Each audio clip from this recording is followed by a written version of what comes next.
நறுமுகை night time வந்து எங்கள் கூட தூங்கிப்பான். பகலில் வந்து தொட்டிலில் தான் தூங்க வைக்கிறோமா. இப்போ இருக்கிற வீட்டில் வந்து தொட்டில் மாட்டுறதுக்குன்னு தனியாக அந்த ஹேங்கர்லாம் எதுவுமே கிடையாது.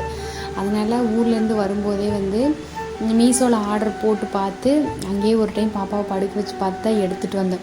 இருந்தாலுமே எனக்கு கொஞ்சம் பயம்தான், எங்கே கீழே விழுந்துருவாளோ என்னமென்னு. ஆனால் சும்மா சொல்லக்கூடாதுங்க, சூப்பர் ஸ்ட்ராங்கு தான். அப்புறம் டெய்லி சாப்பாடு ஊட்டுறது பெரிய போராட்டங்க. இந்த மாதிரி காக்காயி, குருவி, நாய் இல்லைன்னா பூனை ஏதாவது இருந்தால் தான் மேடம் சாப்பிடுவாங்க, இல்லைன்னா ரகலையாக தான் இருக்கும். நல்ல வேலையாக பாப்பா சாப்பிடும்போது ஏதாவது ஒரு 2 எண்ணம் வந்துடுது, எப்படியோ சாப்பிட வச்சிட்றேன்.